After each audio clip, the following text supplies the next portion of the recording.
Yo quiero que tú sepas que en la mayoría de las ocasiones cuando yo preparo predicaciones, pues Dios me pasa el rolo mientras la preparo. Así que, sí.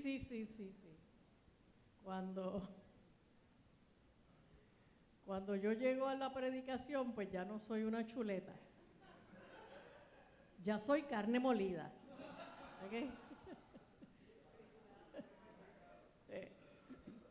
Viste bien machacado, ¿ok?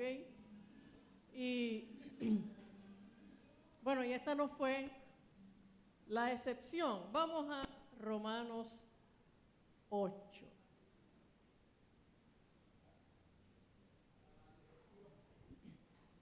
Vamos a ver si ahora pueden digerir después de esto. Ok. Romanos 8, versos 26 y 27. Dice el apóstol Pablo, y de igual manera, muchas gracias, no, ahí mismo acostadita, eso es. Y de igual manera, el Espíritu nos ayuda en nuestra debilidad. Pues qué hemos de pedir como conviene, no lo sabemos. Pero el Espíritu mismo intercede por nosotros con gemidos indecibles.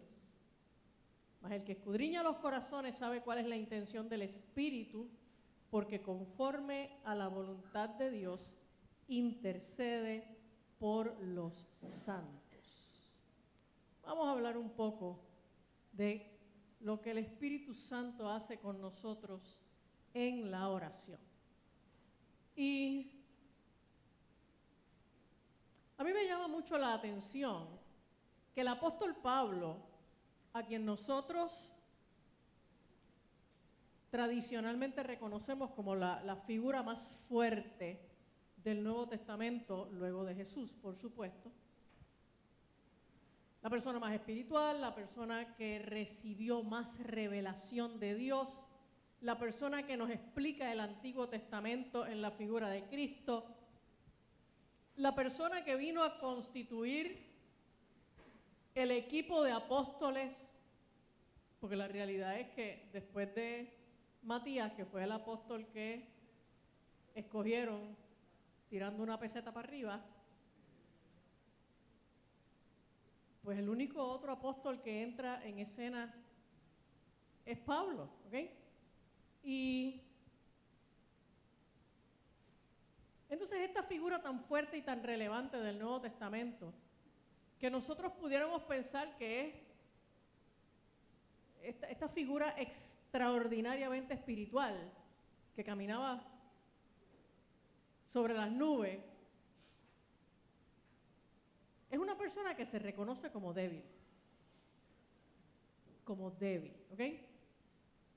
Pablo no está diciéndole a los romanos, no se preocupen que el Espíritu les va a ayudar a ustedes en su debilidad.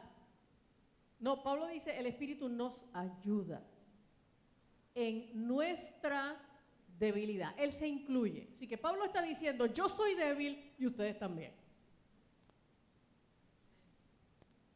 Sin embargo,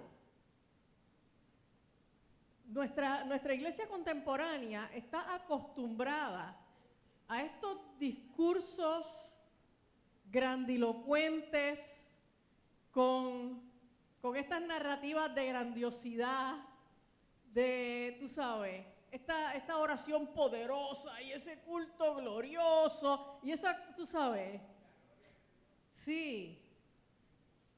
Y entonces esta victoria y esta cosa que tú dices, diantre, hermano, o sea, cuando yo los escucho, cuando yo escucho a esos predicadores, y no solo predicadores, hermanos de a pie, ¿no?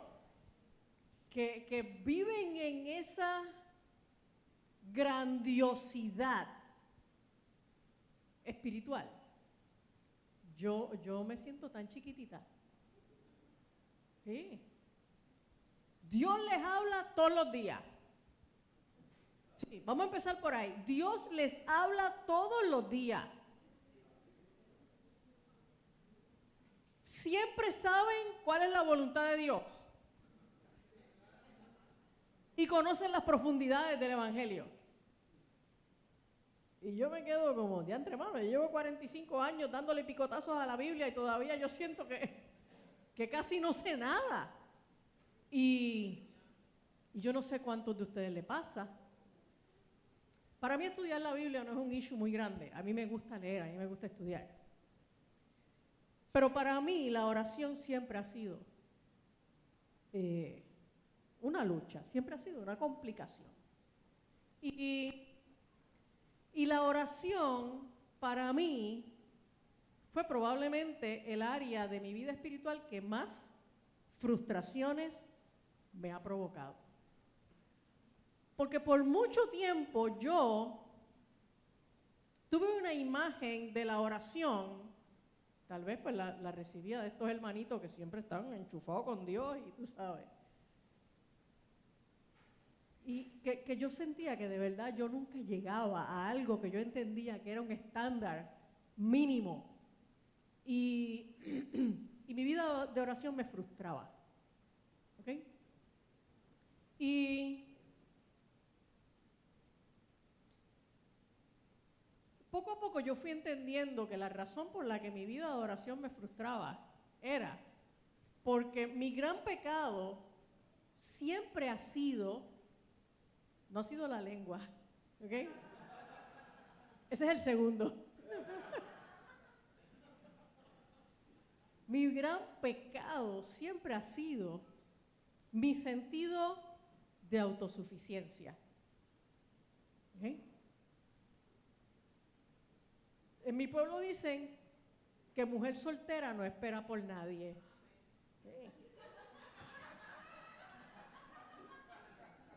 Sí. Las mujeres casadas se acostumbran a tener esa persona a su lado que les ayuda, que les apoya, que tú sabes, que tiene estos gestos de caballerosidad. Digo, yo voy a mencionar algunas cosas y si usted es casada, no le jale las orejas a su marido si él no lo hace. ¿Ok? Oye, pero la mujer casada, cuando el pote de mayonesa, la tapa está muy dura, pues solo mira para el lado y le dice, mi amor, ¿me puedes abrir este pote? ¿Ok? Pero la mujer soltera estrangula el pote.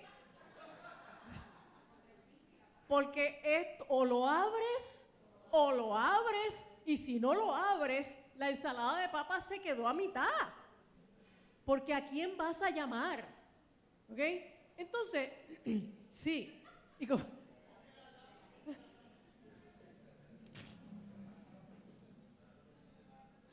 Y entonces, llega el momento en que, pues mire, yo soy esta única handywoman que si se dañó la cerradura de la puerta, pues fui a la ferretería, la compré, cambié la cerradura, se dañó la lámpara de la cocina, fui a Home Depot, compré la lámpara, me trepé en la escalera, cambié la lámpara.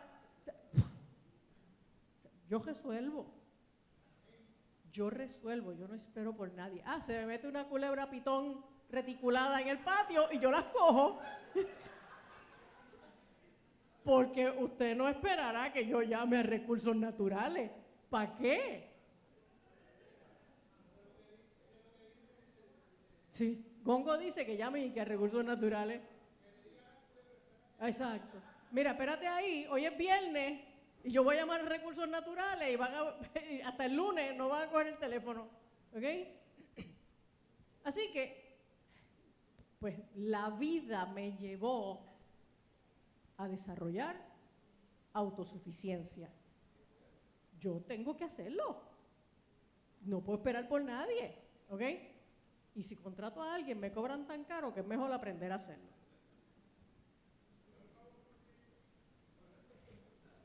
Y eso que puede parecer una virtud,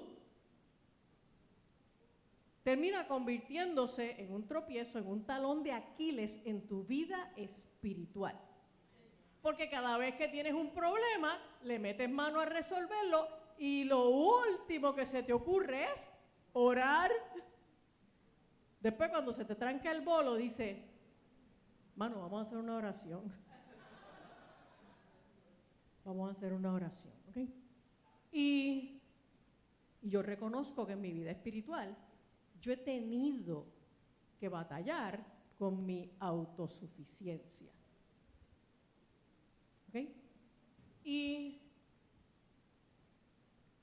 entonces, en la medida en que yo me fui convenciendo de que realmente yo no me la sé toda, yo no puedo hacerlo todo, yo no soy tan fuerte como me imagino, yo soy débil, yo soy frágil, yo necesito de Dios. Yo necesito que Dios haga las cosas que yo no puedo hacer. Hay cosas que yo me creo que yo puedo hacer y realmente Dios está allá arriba diciendo, ok, dale, trata, dale, mija, vamos a ver si te sale. Cuando te canse me llama. Y eso me ha ayudado a aprender que de verdad tengo que mirar para arriba, tengo que clamar a Dios y tengo que depender de Él. Tengo que pedir su ayuda. Y entonces el apóstol Pablo está hablando de eso aquí. El apóstol Pablo está diciendo que el Espíritu nos ayuda en nuestra debilidad. Y la palabra debilidad, él la menciona ahí en singular. Él no está hablando de nuestras debilidades. Está hablando de nuestra debilidad, una sola. Porque la realidad es que la debilidad es la característica general del creyente. Somos débiles. Amén. En el contexto se refiere a la oración, pero la realidad es que los creyentes somos débiles. Y la debilidad implica fragilidad e insuficiencia. Reconocer que no eres suficiente, ¿ok? Y la debilidad, en el contexto de la oración, voy ahora a ceñirme al contexto de la oración, se manifiesta en diversas maneras. Primero, la debilidad del cuerpo. Hace un momento, Anita leyó este pasaje donde los discípulos se quedaron dormidos mientras Jesús oraba en el Getsemaní. Estaban cansados. Y cuando nosotros estamos cansados, la debilidad del cuerpo dificulta nuestro ejercicio de oración. ¿Okay? ¿Cuántos de ustedes se acuestan en la cama y empiezan a orar y dicen amén al otro día? Padre, en el nombre de Jesús te pido. Y cuando suena la alarma a las 6, dices amén. ¿Ok? Señores, porque estamos en este cuerpo y este cuerpo se cansa y cuando nosotros estamos cansados, nos da dificultad orar, ¿ok? Hay veces que yo tengo mucho cuidado cantando estos coritos que dicen que a medianoche me levanto para alabar a Dios y qué sé yo cuánto. Sí, porque pienso que se abre la tierra y me traga porque estoy mintiendo. Yo a medianoche me levanto para orinar. ¿A cuántos le pasa lo mismo?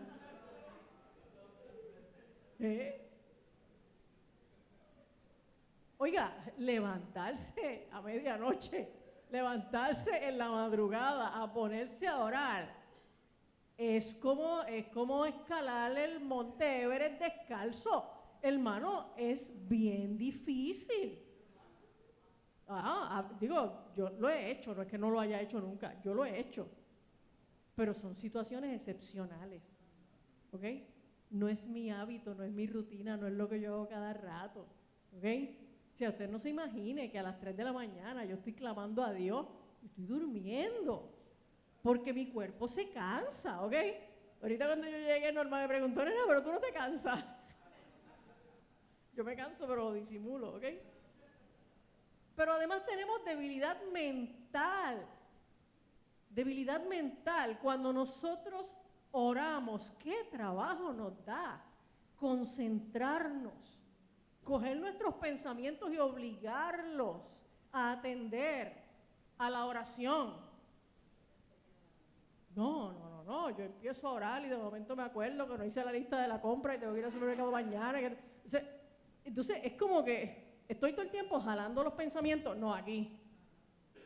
Y sigo orando y en cuestión de 3 minutos ya estoy pensando en otra cosa y vuelvo otra, ¿ok?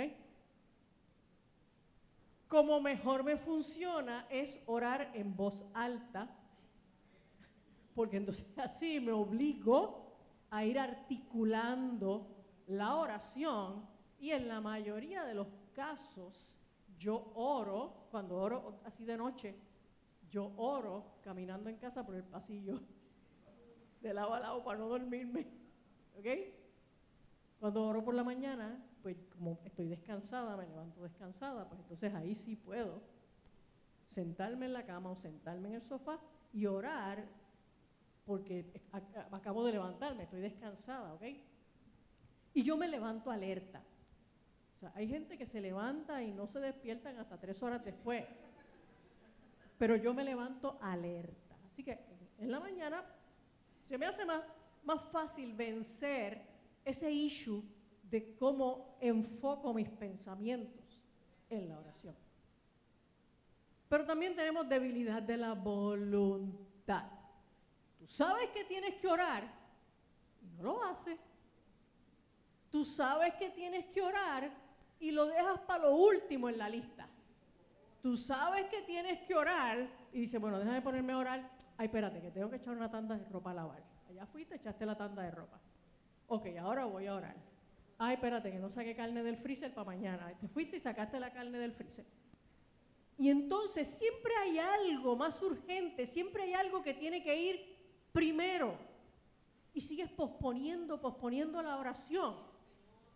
Cuando solo tiene que ver con que no estás tomando la decisión, no estás ejerciendo tu voluntad, porque tu voluntad es débil.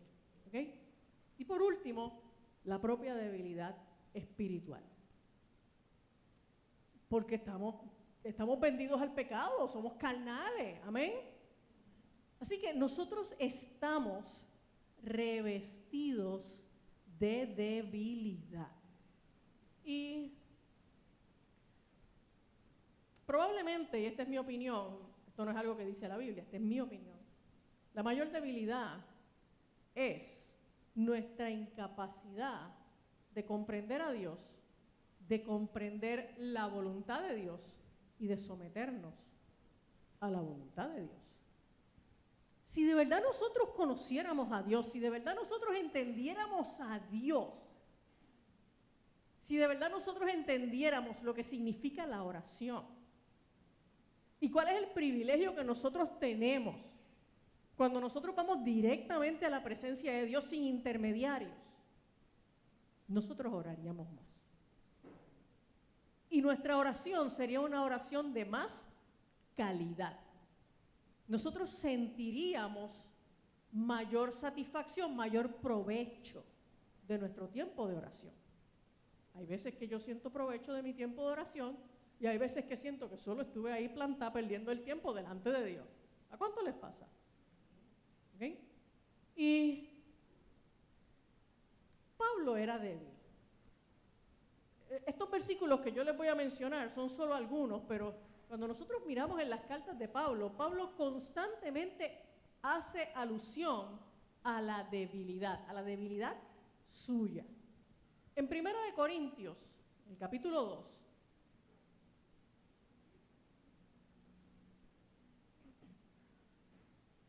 en el verso 3,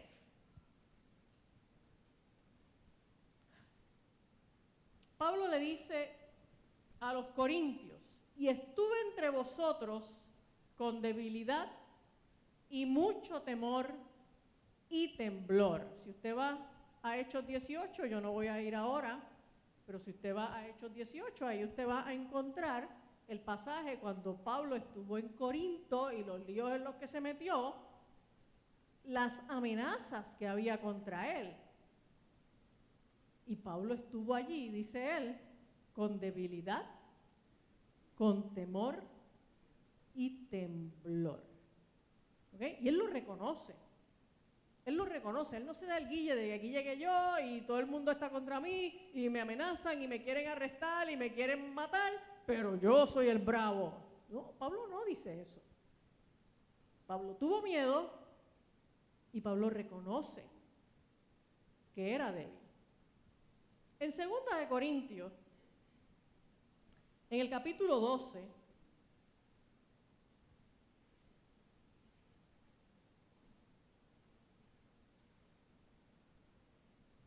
del verso 1 hasta el verso 13, dice: ciertamente no me conviene gloriarme. Fíjense que no es que él no quisiera, es que no le conviene, ¿ok?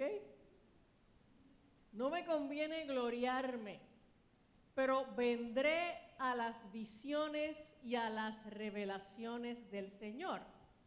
Conozco a un hombre en Cristo que hace 14 años, si en el cuerpo no lo sé, si fuera del cuerpo no lo sé, Dios lo sabe, fue arrebatado hasta el tercer cielo. Pablo está hablando de él, de su experiencia, pero la está hablando en tercera persona. ¿Ok? O sea, como si yo dijera, conozco una señora que vive en Barrio Nuevo y que tiene 6 perros y qué sé yo qué. Entonces, no, ya la cabra se murió. Estoy hablando de mí, pero estoy hablando en tercera persona, ¿ok? Y Pablo está haciendo eso en este momento. Entonces, este hombre que subió al tercer cielo y dice, y conozco al tal hombre, si en el cuerpo o fuera del cuerpo no lo sé, Dios lo sabe, que fue arrebatado al paraíso, donde oyó palabras inefables que no le es dado al hombre expresar. Pablo está diciendo que él tuvo unas experiencias espirituales únicas, que pocos creyentes, si es que acaso alguno, puede narrar experiencias espirituales como esta. ¿Ok? Él sigue diciendo, de tal hombre me gloriaré, pero de mí mismo en nada me gloriaré, sino en mis debilidades. Entonces, él está separando un Pablo del otro Pablo. ¿Ok? Como si fueran 2 Pablos. Él está diciendo, de ese hombre que tuvo ese encuentro con Dios, que subió al tercer cielo, que estuvo en el paraíso, de ese me gloriaré, porque ese es el que estuvo en la presencia de Dios. Ese es el que tuvo la conexión espiritual con Dios. ¿Ok? Pero del otro, ¿ok? Como si fuera el diablito y el angelito, ¿verdad? Pero de mí mismo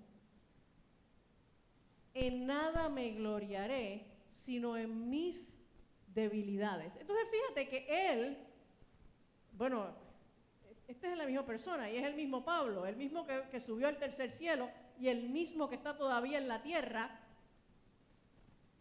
Pero él no dice, no, el hombre que realmente soy yo, soy el que subió al tercer cielo y el que, ¿sabe?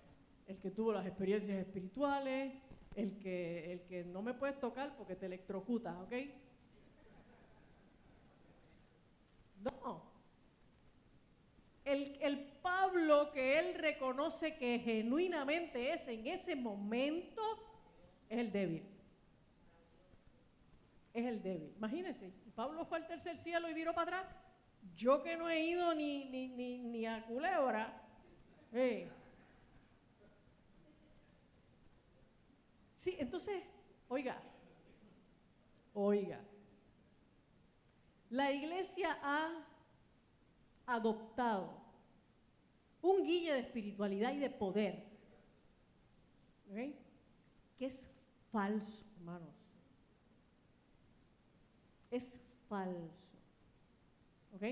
Todavía yo no me he recuperado de la senadora que habló en lengua.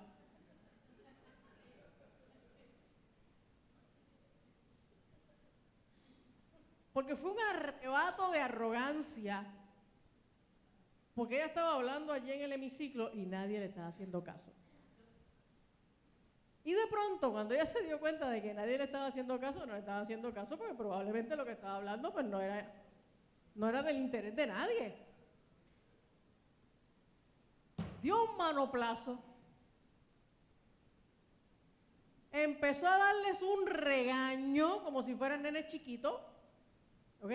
Faltando al orden y al respeto, al protocolo del Senado. Oiga, porque los sitios tienen, ¿verdad? Tienen sus códigos de conducta.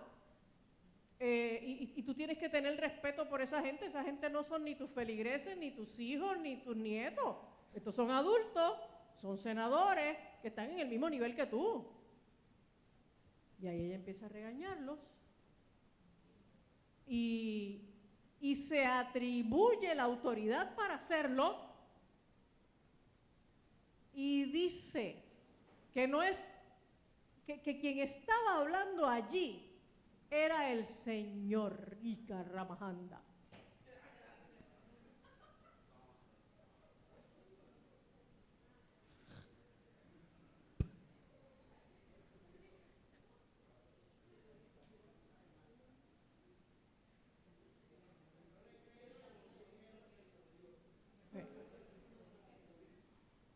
Entonces, lo que a mí me avergüenza es la proyección de un cristiano, de un líder espiritual con delirios de grandeza. Cuando la realidad es que un sujeto como Pablo decía, mano, yo soy débil. No, yo soy débil. Exacto. Pablo sigue diciendo, voy al verso 6. Sin embargo, si quisiera gloriarme, oye, porque él fue al tercer cielo, ¿ok?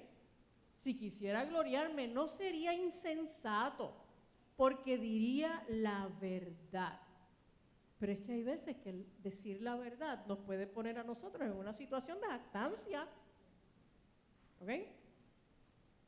Pero lo dejo para que nadie piense de mí más de lo que en mí ve u oye de mí.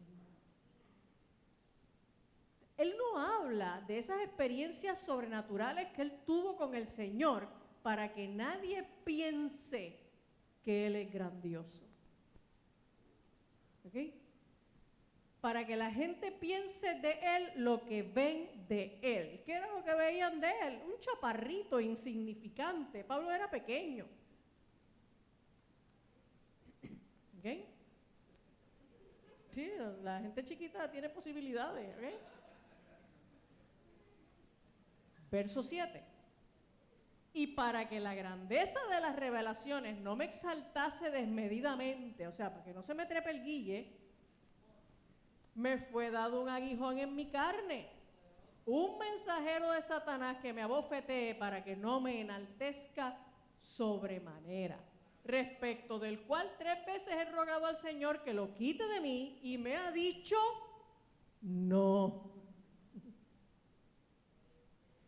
Porque hay oraciones que nosotros hacemos a Dios y Dios nos contesta que no. ¿Ok?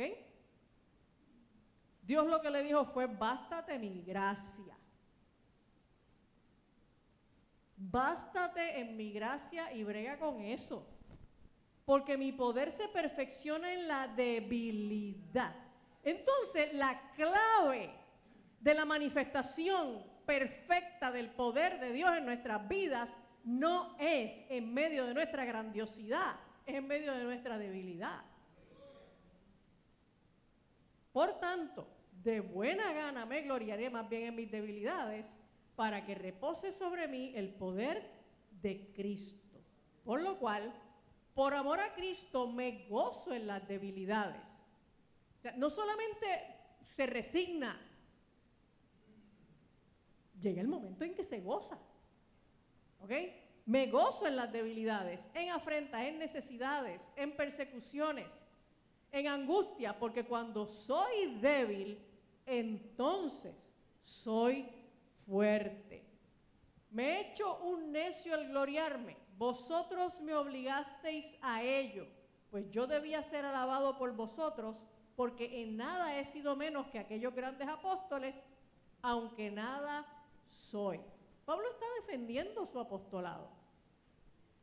Y se estaba encontrando con que la gente pensaba que Pedro era un gran apóstol y que Juan era un gran apóstol y que los demás eran grandes apóstoles, pero Pablo no. Y termina diciendo, con todo, las señales de apóstol han sido hechas entre vosotros en toda paciencia, por señales, prodigios y milagros, porque ¿en qué habéis sido menos que las otras iglesias? Sino en que yo mismo no os he sido carga. Perdonadme este agravio.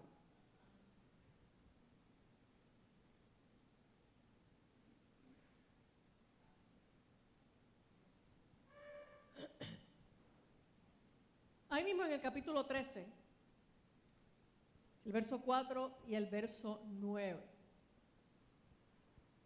Dice, porque aunque fue crucificado en debilidad, vive por el poder de Dios, pues también nosotros somos débiles en Él, pero viviremos con Él por el poder de Dios para con nosotros. Y verso 9, por lo cual no gozamos de que seamos nosotros débiles y que vosotros estéis fuertes, y aún oramos por vuestra perfección. Y Pablo no niega que él es débil. Pablo no se guilla de ser fuerte.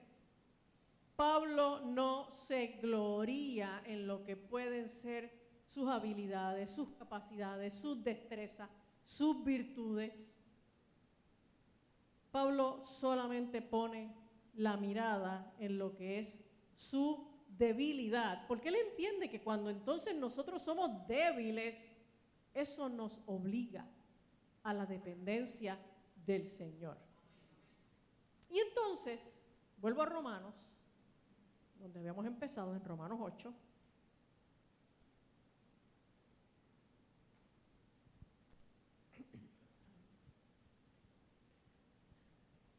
El Espíritu nos ayuda en nuestra debilidad. Y entonces dice, pues, ¿qué hemos de pedir como conviene?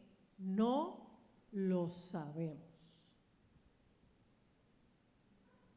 Y nosotros tenemos la creencia general de que, pues, ¿quién puede conocer tu necesidad mejor que tú mismo, no? Así que cuando tú vas a orar, pues tú vas y le presentas a Dios tus necesidades porque tú eres el que las sabe. ¿Cuántas veces usted ha escuchado eso? Yo creo que yo misma también lo he dicho. Miren, hermanos, vamos a orar y usted conoce su necesidad, preséntele a Dios. ¿Ok? Pues Pablo dice, mira, no. Nosotros no sabemos ni siquiera qué vamos a orar como conviene.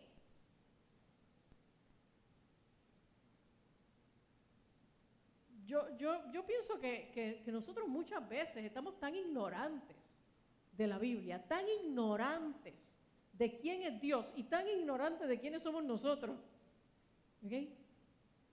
que entonces solo nos creemos que todo lo que nosotros hacemos es realmente lo correcto.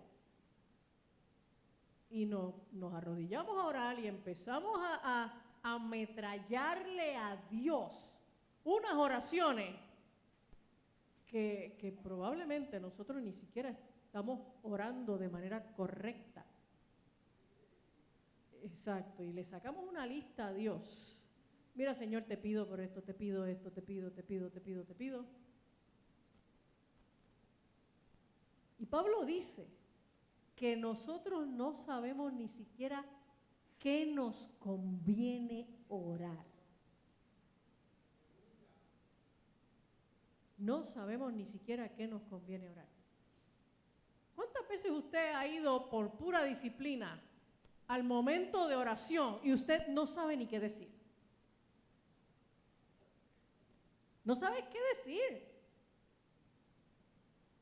Pues eso es lo que está diciendo Pablo. Imagínate, si a Pablo le pasaba. Que me pase a mí no es nada. Y entonces, manejando mi frustración con la oración, yo fui poquito a poco aprendiendo a que yo estaba teniendo expectativas irrazonables, equivocadas de lo que era la oración, porque estaba tratando de darle forma a la oración a base de la manera como yo veía que otros oraban. Y que realmente lo mejor que yo puedo hacer cuando voy a la oración es decirle, ok, mira Señor, aquí estoy y no sé ni qué decir. Entonces ya Dios está acostumbrado a escuchar que yo le diga eso.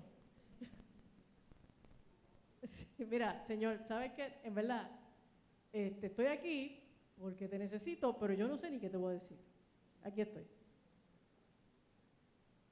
Y entonces eso me ayuda a ir rompiendo con ese sentido de frustración, porque de verdad, la métrica que yo estaba tratando de alcanzar cuando oraba era irreal. Lo que de verdad yo necesito hacer cuando voy a orar es solo reconocer mi debilidad y mi necesidad de Dios. Reconocer mi debilidad y mi dependencia. Y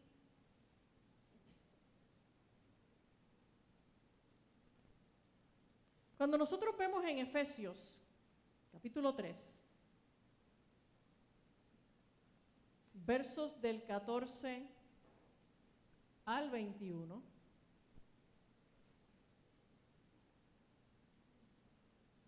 Pablo hace una oración por los efesios.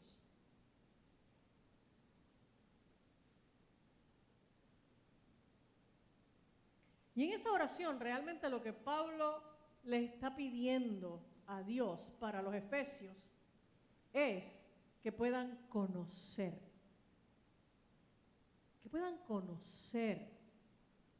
a Dios, que puedan conocer a Dios profundamente. Y esa es una de las razones por la que yo pienso que la mayor debilidad que nosotros tenemos es nuestra incapacidad para conocer a Dios profundamente. Porque si nosotros conociéramos a Dios de verdad, profundamente, estos issues que yo le estoy narrando, pues no los pasaríamos, porque entenderíamos exactamente qué es lo que tenemos que hacer, cómo debemos ser, cómo debemos orar, cómo debemos vivir, cómo debemos agradar a Dios. ¿Okay? Dice el pasaje: por esta causa doblo mis rodillas ante el Padre de nuestro Señor Jesucristo, de quien toma nombre toda familia en los cielos y en la tierra, para que os dé, conforme a las riquezas de su gloria, el ser fortalecidos con poder en el hombre interior por su espíritu, para que habite Cristo por la fe en vuestros corazones, a fin de que, arraigados y cimentados en amor, seáis plenamente capaces de comprender con todos los santos cuál sea la anchura, la longitud, la profundidad y la altura, y de conocer el amor de Cristo que excede a todo conocimiento, para que seáis llenos de toda la plenitud de Dios, y a aquel que es poderoso para hacer todas las cosas mucho más abundantes de lo que pedimos o entendemos, según el poder que actúa en nosotros, a Él sea gloria en la Iglesia, en Cristo Jesús, por todas las edades, por los siglos de los siglos. Amén. Entonces, Pablo lo que le está pidiendo a Dios es que los efesios puedan profundizar en el conocimiento de Dios.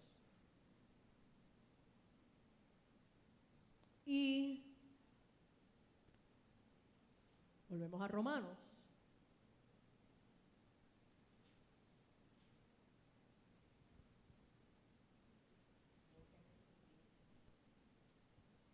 ¿Qué hemos de pedir como conviene? No lo sabemos.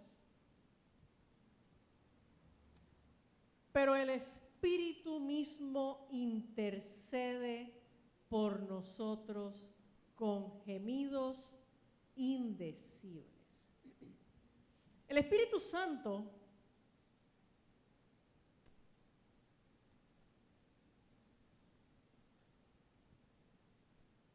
explica el pasaje que el Espíritu Santo lo que hace es que nos ayuda. ¿Ok? Y esa palabra ayuda, que yo todavía no la sé pronunciar bien, sunantilambano, eso mismo. Ese concepto lo que explica es una persona que va del otro lado llevando con nosotros una carga. ¿Okay? Quiero hacer una demostración para que usted vea este concepto.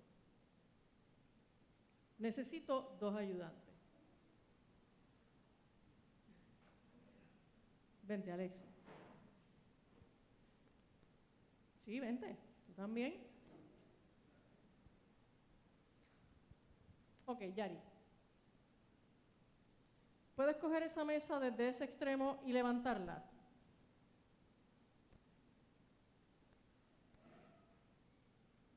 Ok, puedes levantarla completamente en el aire sin que toque el piso. Alexi, ¿la puedes ayudar?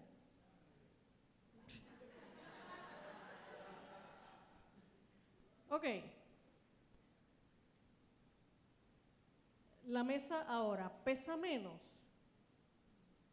Pesa lo mismo. Tiene el mismo peso. ¿Ok? Es la misma carga. Pero primero, ¿tú pudiste levantarla completa? Y cuando él te ayudó, se pudo levantar completa. Pero sigue pesando lo mismo. Exacto.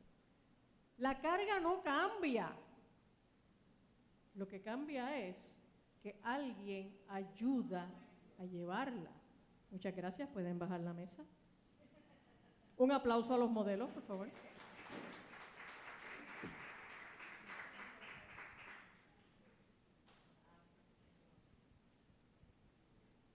Entonces, la oración es una carga. La oración es una carga. Y es una carga que no podemos llevar solos. ¿Ok? Pero ¿saben qué? No la tenemos que llevar solos. Probablemente la mayoría de mis frustraciones cuando oraba era porque trataba de levantar la mesa yo sola. Y no podía. ¿Ok? Pero cuando entonces tú entiendes que una de las funciones del Espíritu Santo es ayudarte en tu debilidad, y estamos hablando del contexto de la oración. Una de las funciones del Espíritu Santo es ayudarte en la oración, porque ¿qué tú vas a pedir como conviene? No lo sabes. No sabes ni siquiera orar con sabiduría, no sabes orar con sensatez, no sabes orar dentro de la voluntad de Dios. Pero el Espíritu, cuando tú dejas que el Espíritu agarre el otro extremo de la carga, entonces el Espíritu Santo te va a ayudar, porque el Espíritu intercede por nosotros. ¿Entendieron el concepto? Y entonces,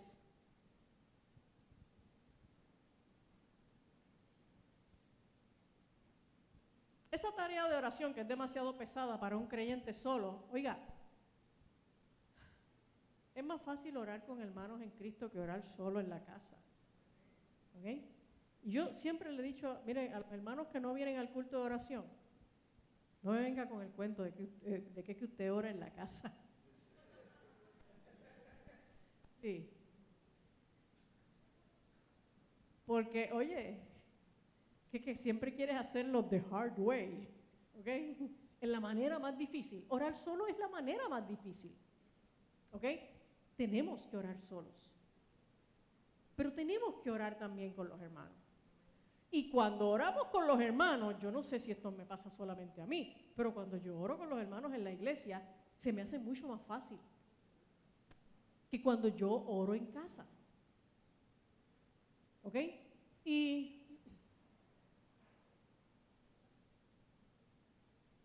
uno pudiera pensar, pero entonces, si es la voluntad de Dios que oremos, y orar es una carga pesada, es una tarea difícil, ¿por qué el Espíritu no nos fortalece? Es como que lógico. Bueno, pues el Espíritu Santo lo que debería hacer es darnos la fortaleza para que nosotros podamos hacerlo. Pero si nos da la fortaleza para que nosotros podamos hacerlo, lo vamos a hacer por nosotros mismos y no vamos a depender de Él. ¿Ok? Si yo agarro el extremo de la mesa y tengo la fuerza suficiente para levantarla completa en el aire, no voy a buscar otro que me ayude. Lo voy a hacer yo sola. Pero el Espíritu quiere que tú dependas de Él. Por lo tanto, el Espíritu no te va a dar la fortaleza suficiente para que no lo necesites. Te va a mantener débil por tu bien. Te va a mantener débil por tu bien. ¿Ok? Y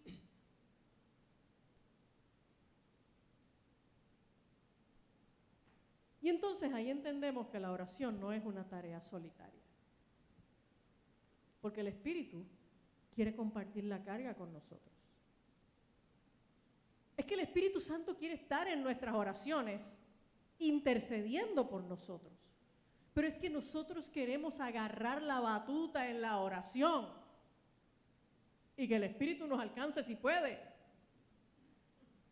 Nosotros queremos llevar la oración por donde nosotros queremos.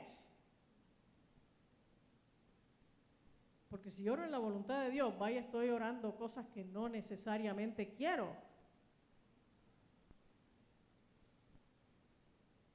Nosotros siempre sabemos lo que queremos, pero no siempre sabemos lo que nos conviene. Amén.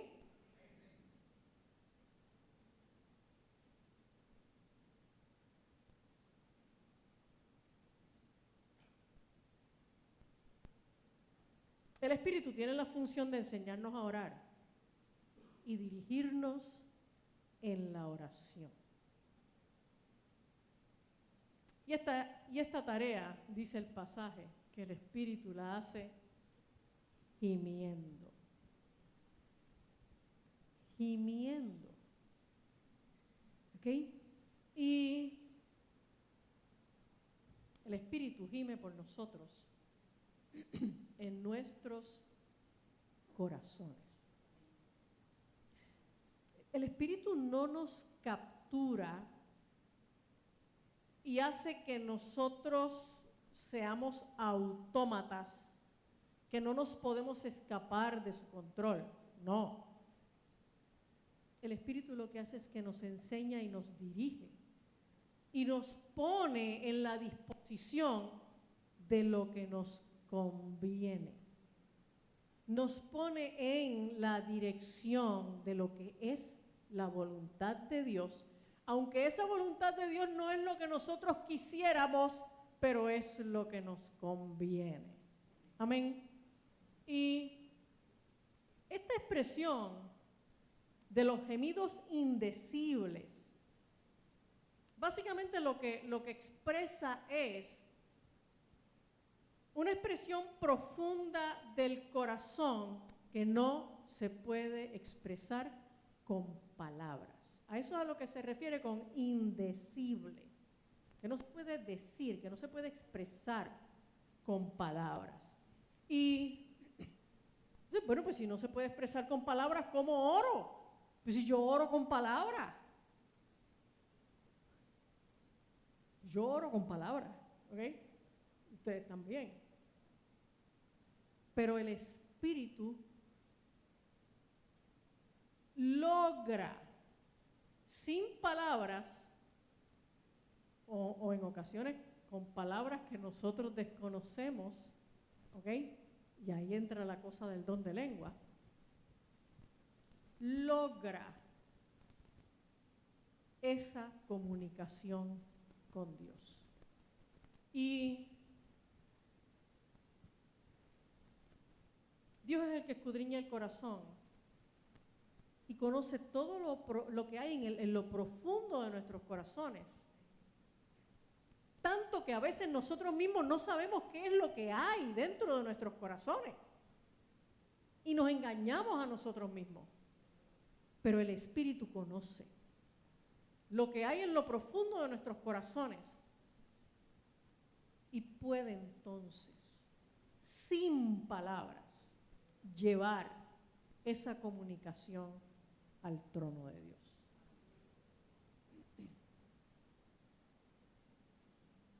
Es por eso que dice que conforme a la voluntad de Dios intercede por los santos.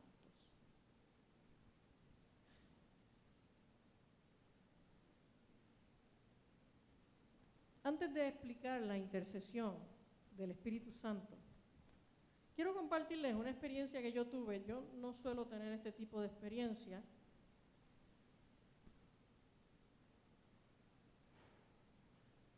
Fue una experiencia que tuve mientras preparaba esta predicación. Para eso les voy a dar un background. En enero, ¿ustedes se acuerdan la perrita que yo estaba criando para Ian, que la traje aquí porque estaba dándole bibi y no podía andar sin la perra porque tenía que tomar bibi cada 2 horas? Bueno, pues esa perrita en el primer mes vivió dentro de la casa. Mis perros viven afuera, pero cuando son muy pequeñitos, pues, o están enfermos, pues los tengo en el family. Y este día, Ian estaba en casa, así que yo dejé que la perrita estuviera fuera del family para que Ian jugara con ella. Y en mi casa la loseta es color cremita, bien clarita. Y la puerta del family está justo al lado de la puerta que da para la marquesina, y en la sala está ahí, un sofá. Ian estaba ahí sentado, la perrita estaba jugando por ahí. Y yo estaba haciendo cosas en la casa, estaba en chancleta. Voy a salir hacia la marquesina, voy caminando bastante rápido, y de momento yo no me doy cuenta de que la perrita había orinado en el piso en la sala. Y cuando yo voy caminando por ahí a las millas, me paro en lo mojado y me doy una resbalada y le meto esta rodilla, la rodilla izquierda, pero sólido al piso. Yo me revolqué por el piso del dolor con gemidos indecibles.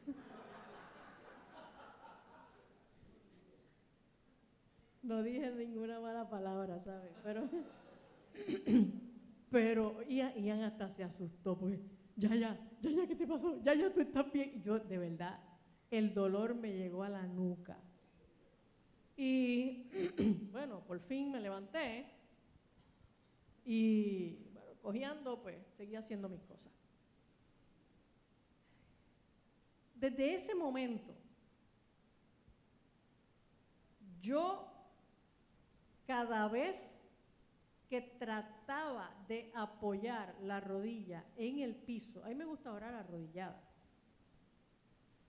yo no podía tocar el piso con la rodilla porque me daba un dolor punzante justo en el área de la patela.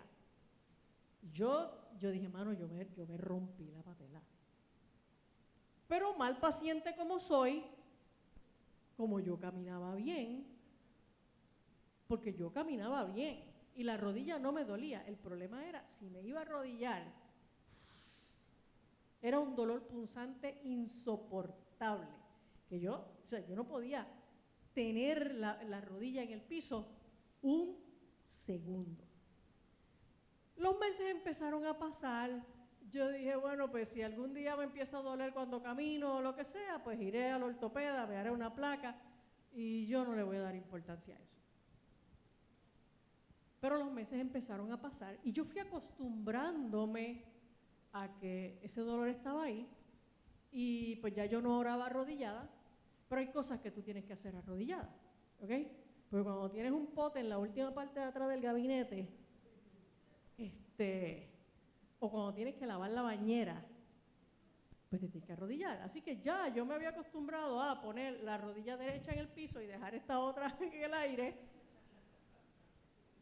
porque de verdad yo me tocaba y presionaba un poquito y me dolía. Yo sabía que en algún momento yo iba a tener que ir a atender eso, pero lo seguía posponiendo. El asunto es que la semana pasada, cuando yo estaba trabajando este tema, en un momento dado me despego de la Biblia porque estaba elaborando el tema y sentía que necesitaba orar. Y empiezo a orar en mi cuarto. Y empiezo a alabar a Dios, y empiezo a alabar a Dios, y aquella cosa se complicó. De momento yo empecé a sentir de verdad una presencia de Dios inusual. Y estoy orando y estoy alabando a Dios allí y sentí una presencia de Dios tan densa que entonces yo empecé a sentir deseos de postrarme. Y cuando yo empecé a sentir deseos de arrodillarme, yo empecé a decir, es que yo no puedo poner la rodilla en el piso. Es que yo no me puedo arrodillar. Pero yo seguía con esa sensación de que es que te tienes que postrar, tú sabes, Dios está aquí, la presencia de Dios está aquí. Y ese deseo de arrodillarme, pero algo me decía, no puedes poner la rodilla en el piso. No puedes poner la rodilla en el piso. Y di esa batalla, no fueron por horas, di esa batalla 2 o 3 minutos, hasta que por fin dije, ay, que se chave, y me arrodillo. Y no me dolió. Y cuando yo me di cuenta de que no me dolió, y mi única explicación fue, Dios me acaba de sanar la rodilla. No, ahí yo me sentí miserable, yo me quería meter debajo de las losetas. Oye, porque en serio, yo no me quería arrodillar porque yo pensaba que yo tenía que cuidar más mi rodilla que responder a la sensación de que te tienes que postrar delante de Dios. Así que si alguno de ustedes llegó cuando ya estábamos orando, me vieron allí, arrodillar. Yo no sé si alguno de ustedes se dio cuenta, yo llevaba meses que no me arrodillaba a orar allí, porque no podía.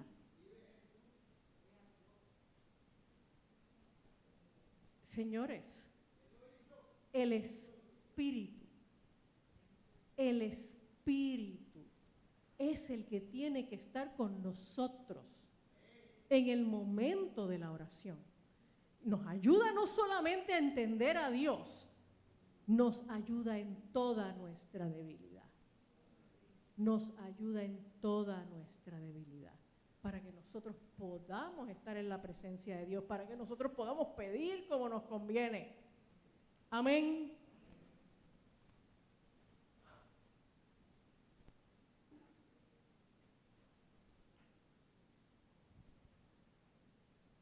Ahora bien, la intercesión del Espíritu, cuando el pasaje dice que el Espíritu mismo intercede por nosotros, el Espíritu Santo no nos reemplaza. El Espíritu Santo no nos dice, no te preocupes, siéntate ahí que yo voy a interceder por ti. No. El Espíritu Santo no nos reemplaza en la intercesión. El Espíritu lo que hace es que nos acompaña y nos ayuda. Pero tienes que poner a interceder tú. O sea, no te puedes acostar y decir, bueno, Señor, Espíritu, intercede por mí. Exacto. Me voy a acostar a dormir y dejo al Espíritu intercediendo. ¿Ok? Exacto. Espíritu, ora tú porque yo no sé lo que me conviene. No, el Espíritu no te reemplaza. El Espíritu no te sustituye. El Espíritu Santo lo que hace es que te ayuda. El Espíritu Santo lo que hace es que te acompaña, pero tú tienes que estar ahí en la intercesión. Tú tienes que ponerte a interceder. La intercesión del Espíritu, y esto es bien importante, no ocurre frente al santuario celestial. ¿Se acuerdan que habíamos aprendido hacía meses que delante del trono de Dios está el altar de oro, que es a donde llegan como incienso las oraciones de los santos, y ahí está Cristo intercediendo por nosotros? Pues ahí no está el Espíritu. El Espíritu no está frente al trono de Dios intercediendo. El Espíritu está en el corazón de nosotros intercediendo. Y esa oración que nosotros hacemos con la ayuda del Espíritu es la que sube a ese altar de oro donde está Cristo, y entonces Cristo, que está delante del Padre, Él allí intercede delante del Padre la oración que el Espíritu Santo y yo hicimos. Amén. Dice Hebreos 7:22.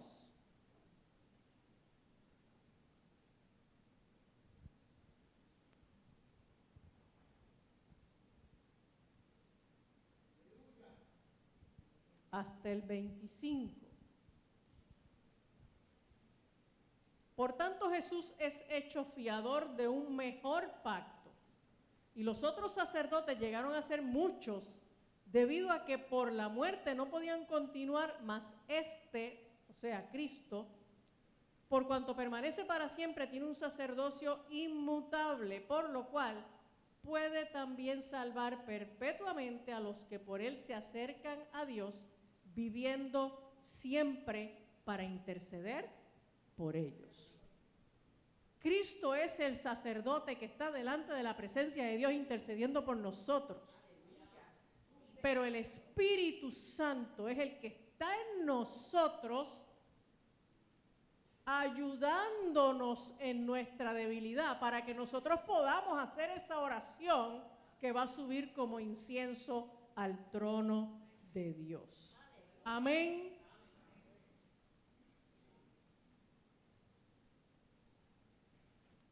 Esta intercesión ocurre en nuestros corazones,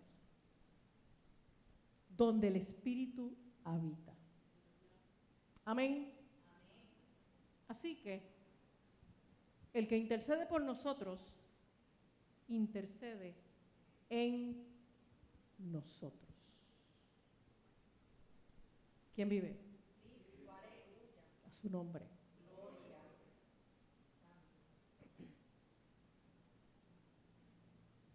Oramos.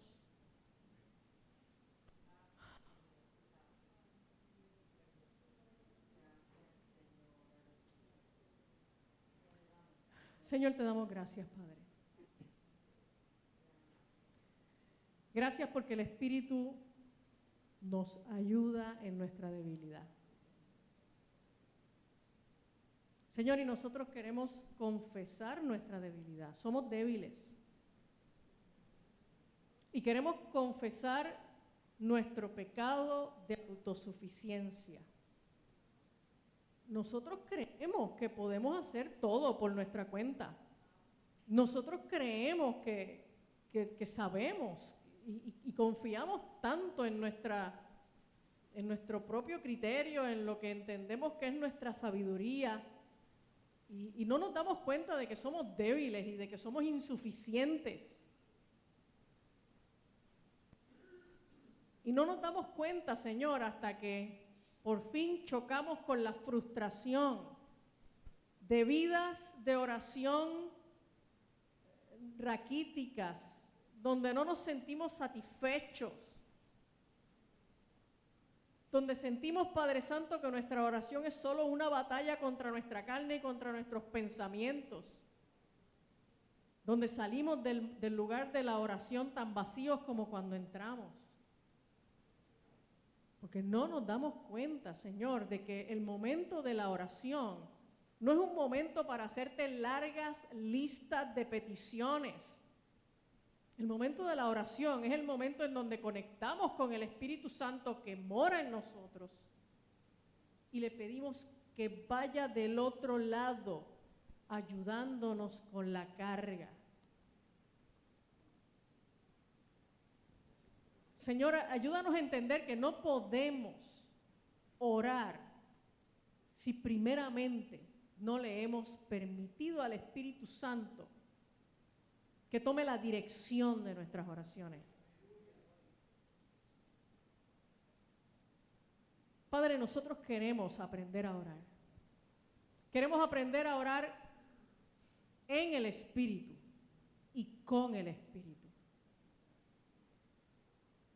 Queremos entender, Señor, que el momento de la oración no es un momento solitario, porque es un momento con el Espíritu.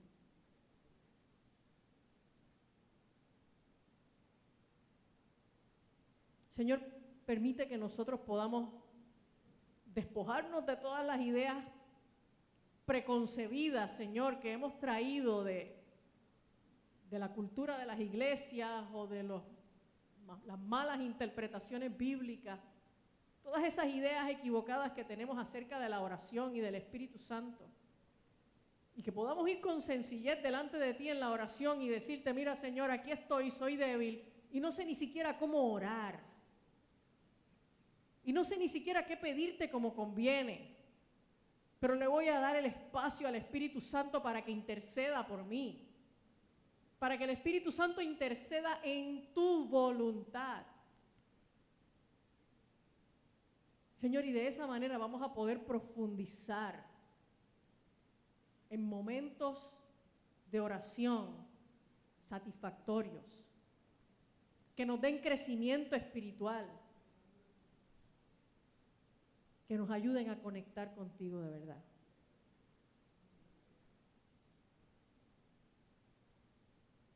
Señor, te damos las gracias, Padre. Te damos las gracias porque tú nos enseñas y nos corriges. Gracias, Señor, porque nos corriges. Gracias, Señor. Gracias, Jesús.